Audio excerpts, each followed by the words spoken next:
Барлықтарыңызға сәлем. Бүгін өзіңіз көріп отырғандай ақ халатта емес, военный киімде отырмын. Оның да белгілі бір себептері бар. Себебі Марат Оспанов атындағы университетте военный кафедра бар екендігін өздеріңіз де білесіздер. Енді бүгін сол туралы толығырақ ақпараттарды алатын боламыз. Ол үшін ортаға өзімнің группаластарым Алмас және Жанботаны ортаға шақырайын. Міне біздің қонақтарымыз келді, Алмас және Жанбота. Бүгін бұл кісілер жалпы военный кафедрада оқып жатыр қазіргі кезде, және оған қалай түсті, не істеу керек, соның барлығын сұрастырып білетін боламыз. Ең алдымен жалпы военный кафедра дегенде адам не ұғыну керек, жалпы не түсінеміз? Так, военный кафедра деген ол былай өзі аты өзіне былай айтты, былай қарасын, ол көптеген медакадемияларда, вообще басқа университеттерде болады. Ол бізге не береді? Мысалы, военный кафедрадан адамдар армияға бармай-ақ, например, мысалы біз медиктер болсақ, бір военный врач деген сондай бір должность алып шығамыз. Біз ол жақтан лейтенант деген должность алып шығамыз, и сол военный кафедра ол жақтан 2 жылдай оқиды, и соның должность алып шығады. Жалпы бұл неге көріп отқандарымызда ер балаларды және қыздарды қатыса алады, иә? Жалпы военный кафедра деген, жалпы военный кафедра бүкіл универлерде бар. Оған түсуге болады. Желаниесі бар болған адам, любой адам түсе алады. Бірақ та военный кафедрада, мысалы біздегі военный кафедраға тек қана ОМ түсе алады. ОМ түскенімен қоймай, тек қана грант орындар беріледі. Алдыңғы жылы бізге 100 грант орын берілді. Оның ішіне қыздар да, ұлдар да қатыса алады. Жалпы қазірден бастап кеткен сияқты отбор деген, жалпы қатыса алады. Иә, қыздар да, балдар да қатыса алады. Және де жалпы каждый медик соңында военный билет қолында болады негізі, бірақ біз деген младший сержант болып саналатын боламыз. А военный кафедрада біз лейтенант болып саналатын боламыз бітіргеннен кейін. Вот, сол айырмашылығы. Көріп отқандарыңыздай, бізде көп негізінен ер азаматтар армияға барады ғой, ал бұл медицинада оқысаңыз, сіз осы военный кафедрада оқу арқылы армияға бармайсыз, иә, получается? Армияға бармай военный билет алып шыға аласыз. Өте тамаша. Енді бұл жерде қалай түсу керек? Жалпы көп адам білмейді, бұл военный кафедраның бар екендігін білсе де, оған қай курстан бастап түсу керек? Жаңағы 100 грант деп жатсыздар, иә? Сол грантты қалай алу керек? Мысалы, барынша сол 100 адамның қатарында болу үшін не істеу керек? На нашем опыте, былай айтқанда, біздің тәжірибеміз бойынша, бізге, например, алдыңғы жылы 2-ші курста 100 грант бөлінді, жаңа Жанбота айтқандай. Получается, 2-ші курстан басталады, да? 2-ші курстан басталады, бір объявление береді осы университетке. Военный кафедра айтады, бізде осындай, военный кафедраға отбор болып жатыр дейді. И документтер жинау керек августтың 19-на дейін. Алдыңғы жылы солай болды. Августтың 19-на дейін. И сол 19-дан бастап 30-на дейін уже сол военный кафедраға адамдар, уже сол жақта адамдар іріктей бастайды уже, кім не істейді, кім қатыспайды. И документ жинап болғасын, документ жинау үшін сен бірінші военкоматқа медосмотр өтесің, различный документтер жинайсың, там удостоверение, мынау дейді, паспорт дейтін. И дальше уже 30 августтан бастап саған уже айтатын болады военный кафедраның өзі. Сен бірінші 2 экзамен болады сенде, ол 2 этаптан болады. Бірінші этап ол бізде психологиялық тест болып саналады, психотест деп айтады.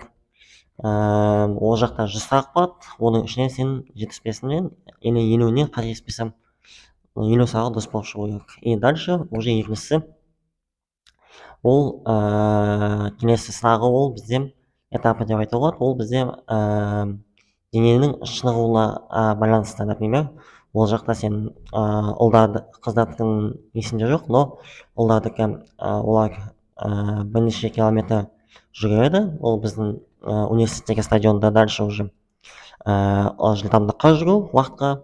Содан кейін үшіншісі ол турнирға қатылу болып саналады. Сосын сол экзамендерді өтіп болғасын, уже саған результаттар келеді, өттің өтпедің деп, и өтсең уже военный кафедраға қабылдай бастайды. Жақсы, рахмет. Енді айтып жатыр ғой Алмас бізде белгілі бір этаптан өтеді. Екі этап бар екендігін айтып отыр. Енді бұл қыздар мен ұлдар арасында ерекшеленеді ма? Жалпы қыздар ұлдар арасында ерекшеленбейді, көп қатты, бірақ та деген медосмотр өтеміз, алдын ала медосмотр өте қатал түрде өтеді, барлығын отойды тексереді, өтпей қалып жатқан адамдар да болды ол жерде. Соңында медосмотрға печать қойылады. Сол медосмотрдан өткеннен кейін уже 19 август болды ғой да, сол кезде бізге хабарландыру жіберілді. Бірінші психотест тапсырамыз, психотесттен кейін жаңағы физподготовканы тапсырамыз. Қыздарда айырмашылығы физподготовкада бар. Біздер уақытқа жүгірдік, сосын 3 кругта жүгірдік, сосын приседание, сосын отжимание, сондайларды жасадық. Соның барлығы тексерілді, и қыздардың көбісі түсті. Бірақ көп адамдар психотесттен өтпей жатты, сол үшін дұрыстап қарарсыздар.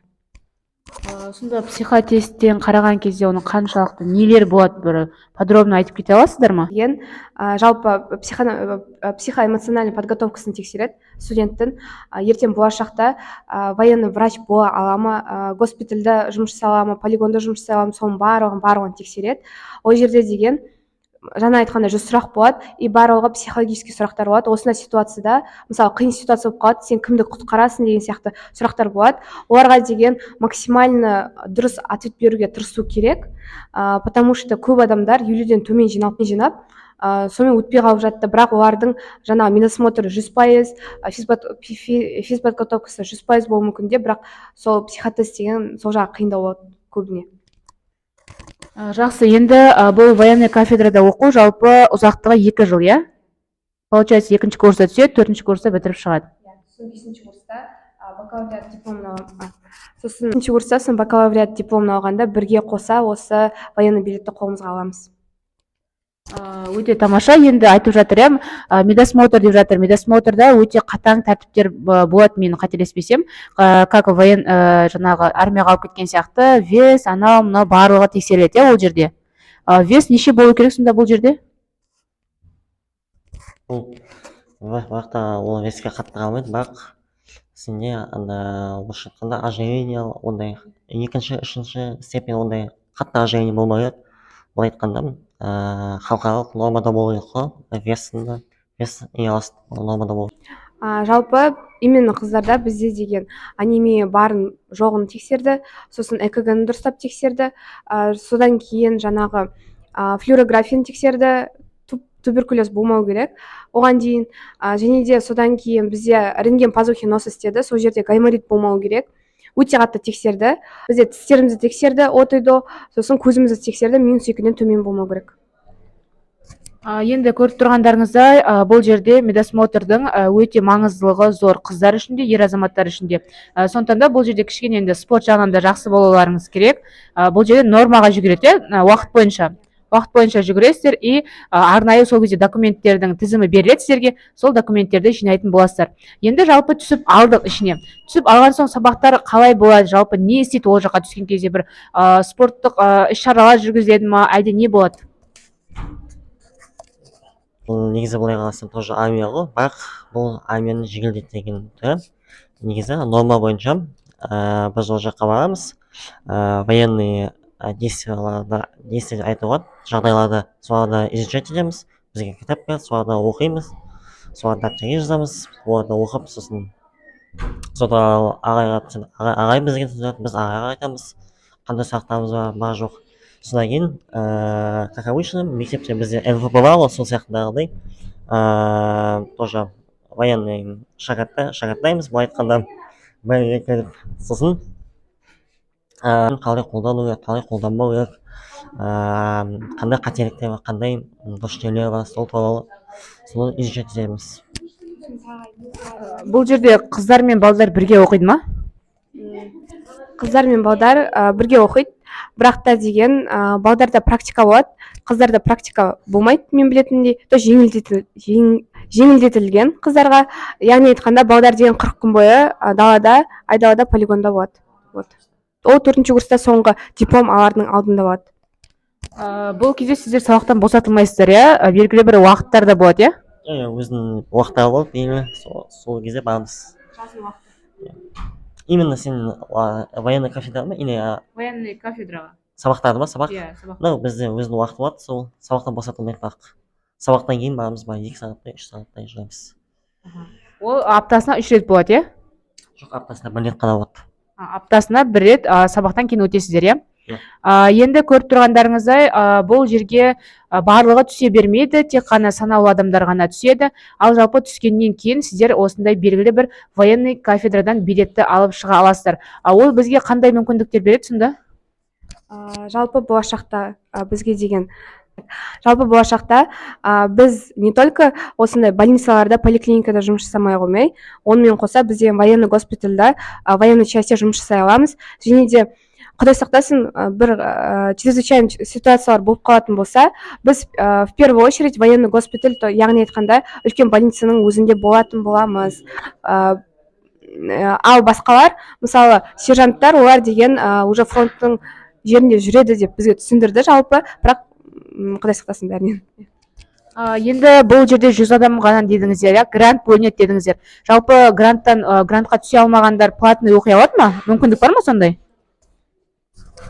Қателеспесем, иә, мысалға біздің университет, біздің военный кафедраны алатын болсақ, бізге Жұбановтан, Бәйішевтен басқа сол университетке келіп бізге осылай платно оқиды.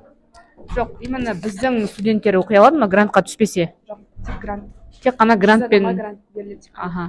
Рахмет, бүгінгі сұхбат сіздерге полезно болды деп ойлаймыз. Тағы да военный кафедра туралы сұрақтарыңыз болатын болса, астына өтіп жазып кетсеңіздер болады.